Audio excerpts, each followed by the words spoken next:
Hari ini, dunia memasuki fase baru yang belum pernah terjadi sejak Yesus naik ke surga. Ini bukan sekadar perang, ini bukan sekadar konflik geopolitik. Ini adalah panggung penghakiman.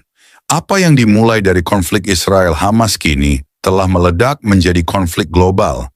Lebanon menembakkan roket. Iran menyuplai senjata ke Hizbullah dan Houthi.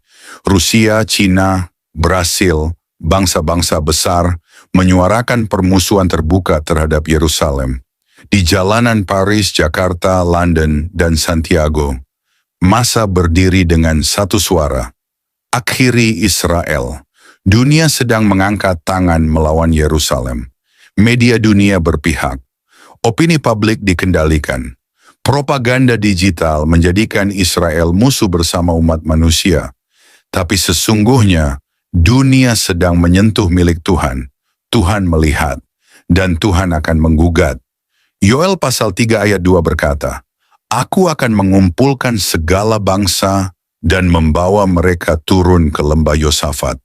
Di sana aku akan berperkara dengan mereka karena umatku dan milik pusakaku Israel, yang telah mereka cerai-beraikan di antara bangsa-bangsa, dan yang telah membagi-bagi tanahku."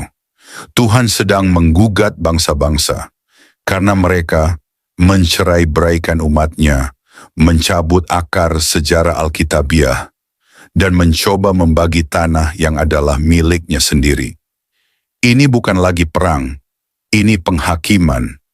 Bangsa-bangsa telah masuk ke ruang sidang langit.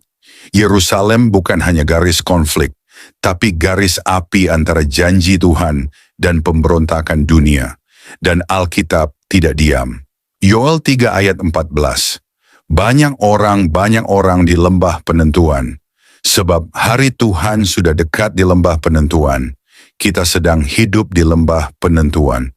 Dan dunia sedang memilih posisinya, melawan Tuhan atau berdiri bersamanya.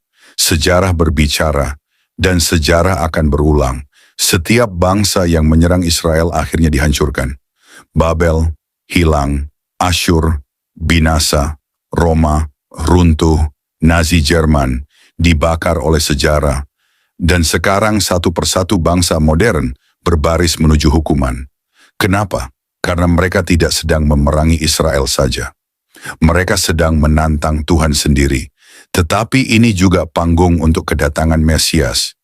Yesus tidak akan kembali ke Washington, Moskow, atau Beijing. Dia akan kembali ke Yerusalem, di tengah api, di tengah pengkhianatan global, di tengah bangsa-bangsa yang mengira mereka bisa menghapus Israel dari peta. Tapi dia akan datang sebagai raja, sebagai hakim, sebagai singa dari Yehuda. Apakah kita berdiri bersama dunia yang mencemooh Zion, atau bersama Tuhan yang akan menghakimi dunia? Mari kita berdoa. Terima kasih Tuhan Yesus atas firman-Mu yang kami dengar pagi ini. Firman yang menghidupkan, menguatkan, dan menuntun langkah kami dalam menghadapi hari yang baru. Kami bersyukur karena Engkau tidak pernah membiarkan kami berjalan tanpa arah. Engkau berbicara, Engkau menegur dengan kasih, dan Engkau meneguhkan kami lewat setiap ayat yang telah Engkau bukakan pagi ini. Terima kasih untuk hadirat-Mu yang begitu nyata. Bahkan dalam kesunyian pagi, kami merasakan bahwa Engkau dekat. Engkau menyentuh hati kami yang mungkin sedang letih, kecewa, atau kehilangan semangat. Engkau mengangkat wajah kami yang tertunduk dan memberi harapan bahwa kami tidak sendiri. Tuhan Yesus, kami tahu bahwa hari ini bukan sekadar rutinitas biasa. Hari ini adalah kesempatan baru, lembaran baru, dan anugerah yang Engkau percayakan kepada kami. Itulah sebabnya kami ingin memulai hari ini dengan berserah sepenuhnya kepadamu. Bukan hanya langkah kami, tetapi juga hati kami, pikiran kami, rencana kami, dan seluruh hidup kami. Ajari kami untuk tidak hanya mendengar firman-Mu lalu melupakannya, tapi tolong kami untuk menghidupi setiap kebenaran yang telah kami dengar. Berikan keberanian untuk taat, hati yang lembut untuk menerima teguran, dan kerinduan untuk makin dekat kepadamu hari demi hari. Jika hari ini kami harus menghadapi tekanan, berikan kami kekuatan untuk tetap berdiri teguh. Jika hari ini ada keputusan besar yang harus diambil, berikan kami hikmat dan kepekaan untuk mendengar suara-Mu. Dan jika hari ini kami harus menghadapi orang-orang yang sulit, ajari kami untuk tetap mengasihi dengan kasih Kristus yang lembut dan sabar. Kami juga berdoa, Tuhan, untuk setiap pribadi yang pagi ini mungkin berdoa dalam diam sambil menangis, yang memikul beban berat, yang sedang merasa tak sanggup melanjutkan. Tuhan, jamahlah mereka, berikan pelukan kasih-Mu yang memulihkan, berikan penghiburan dari Roh Kudus yang menenangkan, bangkitkan kembali semangat hidup mereka, dan nyalakan kembali api iman yang mungkin mulai padam. Bagi yang sedang sakit, kami minta kesembuhan-Mu. Bagi yang sedang berduka, berikan kekuatan surgawi. Bagi yang sedang menantikan jawaban doa, Tuhan tolong bukakan jalan. Engkau tahu isi hati setiap anak-Mu. Tidak ada yang tersembunyi di hadapan-Mu. Dan kami percaya, Engkau tidak akan mengecewakan orang-orang yang berharap kepada-Mu. Tuhan Yesus, jagalah mulut kami agar tidak menyakiti. Jagalah pikiran kami agar tidak menyimpang. Jagalah hati kami agar tetap bersih di hadapan-Mu.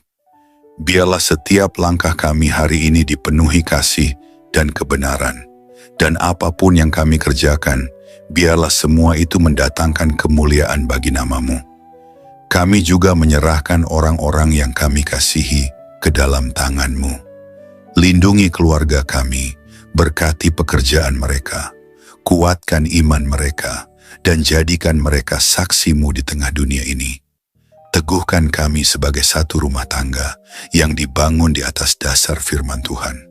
Kami berdoa juga untuk gereja-Mu, para pemimpin rohani, dan semua hamba-hamba Tuhan yang Kau panggil melayani. Berikan kekuatan baru bagi mereka, hikmat yang segar, dan hati yang terus melekat kepadamu.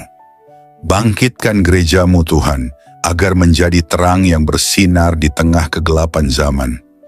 Akhirnya Tuhan, kami ingin berjalan hari ini dengan langkah yang ringan. Bukan karena hari ini akan mudah, tapi karena kami tahu Engkau berjalan di depan kami. Engkau menyertai kami dengan kuasa-Mu. Engkau meneguhkan kami dengan kasih-Mu. Dan Engkau memberi damai yang melampaui segala akal. Terima kasih Tuhan Yesus atas firman-Mu yang menguatkan pagi ini. Kami akan melangkah dengan penuh harapan dan sukacita, karena kami tahu Tuhan yang kami sembah adalah setia, penuh kasih, dan tidak pernah meninggalkan kami. Kami serahkan seluruh hari ini ke dalam tangan-Mu yang perkasa. Dalam nama Tuhan Yesus Kristus, kami berdoa dan mengucap syukur. Amin.